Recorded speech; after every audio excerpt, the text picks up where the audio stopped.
Today, I have the privilege of being the home of Mimi and Jim Blackmon, that is M-O-N. And Mimi and Jim are both very special, and we'll talk a little bit more about how long they've been here because it's a long time. But I have to share this to start with.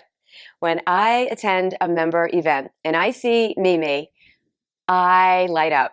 And I see Peyton behind the camera shaking her head. Everybody who knows Mimi does the same.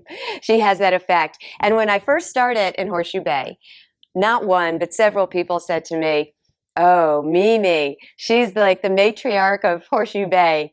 And it's true. And I learned that a lot of our club culture members for 47 years, but in Horseshoe Bay a little longer, you all had many parties, attended, I think, every party. We did. So very social. But I'll tell you what, we'll back into that in a minute. I'd love to know how you discovered Horseshoe Bay. Well, actually, we were down on the Sandy. We had a part-time home on the Sandy. And we kind of watched it and we thought, surely, not the prettiest part of the lake. And we had friends that had bought a little place at Horseshoe Bay. And we started going down to visit them. And then we joined the club, never dreaming we would move over here. And then we decided that it was too hard to get from the Sandy over here to play golf and do all the things that we like to do. And so we ended up buying a part-time home here back in 1989. So was it golf, lake, the beauty of Horseshoe Bay, or all the above? I was raised on a lake, been on a lake my entire life. And so I wanted to be on the water. And we both played golf. And we loved to party and we loved to dine out. The food was fabulous. We enjoyed the club. We were friends with all the help. Club was small. We knew everybody. It was just a really nice place to be. This place, and even older people like us, we talk about it. To us, this is like a kind of a sanctuary out here. We don't have the problems they have in the cities. This place, we have a good police force. We have a good city hall over here that's run properly. We have a great club here, and amenities to do everything. And this is kind of a unique little place. And when you move in here, I don't know what it is now, not moving into it, but used to, it was very easy to become acquainted with people and then join in, and enjoy everything. And I'm sure it's still a lot like that, but that's how it was in the beginning. I'm going to go back. You talked about your love of the lake. We saw your kayaks downstairs, and I know you're probably not going kayaking anymore, are you? I can't this year, I don't think. We'll see. But I've been kayaking these waters for probably 30 years, every morning early. And I loved, you also mentioned, we're in a beautiful home. You can't see the water, but it's like being on a cruise ship. Stunning. And Jim and Mimi enjoy coffee every morning on the patio. And you can't get enough of this. This is just gorgeous. Well, we sit and look out at the lighthouse and we watch the bass fishermen early in the morning. And it's just a nice way of life. She wanted all the lakes, so here we are. All right, so you've seen a lot at Horseshoe Bay. I think you built this home. Tell me, what are some of the biggest changes that you've seen? Probably the growth. That would be the biggest change. And we used to know everybody, and we don't anymore. And we used to know all the help, and we don't anymore. And we hate that. We hate not knowing everybody. But I guess you can't know everybody. Remember that the French waiters came, and they had the captain's room, and you had to have coat and tie, and you had to have a reservation.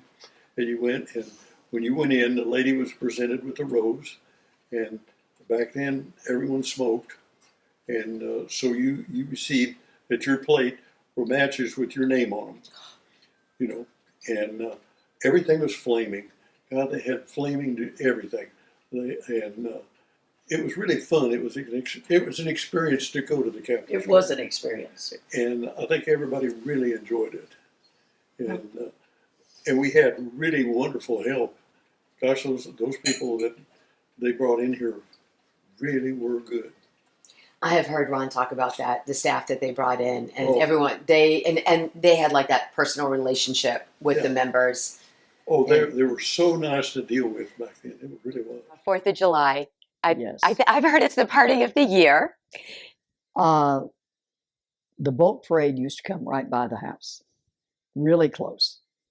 And so we'd invite 100. So we'd usually have 70, maybe 80 people. And we gave prizes for the best hats. And we did Bloodies and brunch every 4th of July. That's perfect. And what an ideal. We're overlooking the lighthouse here. What a view of the fireworks. It must be spectacular. It looks like it's for us. It really does.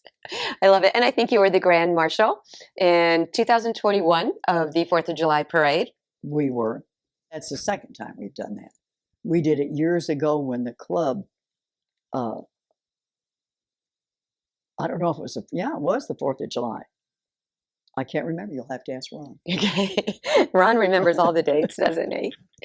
So when I was like Googling a little bit, I found for your 50th wedding anniversary, we just celebrated our 70th. Yes. So that's 50th is old news now. But I did see that the House of Representative and Tom Craddock and this beautiful, I think it read, I actually have it here. Together, this devoted couple have shared the trials and triumphs of half of a century. And it's truly a pleasure to join in honoring them at this time. And it goes on. But wow, that was a big deal. It was nice. It was really nice. It was a huge surprise. We had a big party over at the club, and Tom got up and read it. And, we were shocked, and it was really sweet. They're dear, dear friends. What an honor. And actually, talking about friends, you've got a core group that you do a lot with. And we do. Let's chat about that, because that's what makes this so special, is the people, right, that you're with. The lake is beautiful, the club is beautiful, but it's all about the people. It is about the people. And I think, and we've all heard this many times, that nobody comes here because they have to. They come by choice. And I think it makes a huge difference. Thing that's interesting that we've watched now, a lot of our friends' children are moving here permanently, because we're so old, they're retiring. I wish I could get my daughter down here full time. But we have a group that this is terrible, we call it our COVID group. It was 4 women that played bridge together and the husbands. We didn't see anybody else. We didn't socialize with anybody else. We did Christmas, Thanksgiving, Easter, any reason with the husbands, and the gals played bridge. And it got us through. It got you through. That time, yeah. Maybe a glass of wine or two. Oh yes, and a bloody now and then. You mentioned your daughter and twins, Stephen and Stephanie. Yes. 5. They have 5. You have 5 grandchildren and Yes. 5 great grandchildren. Yes. They must love coming to visit you here. They do, and they were shocked when I decided I was too old to do Thanksgiving.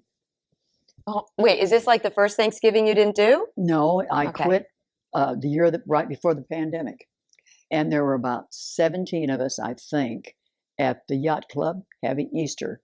And I said, by the way, I'm not doing Thanksgiving next November. Shut the table up.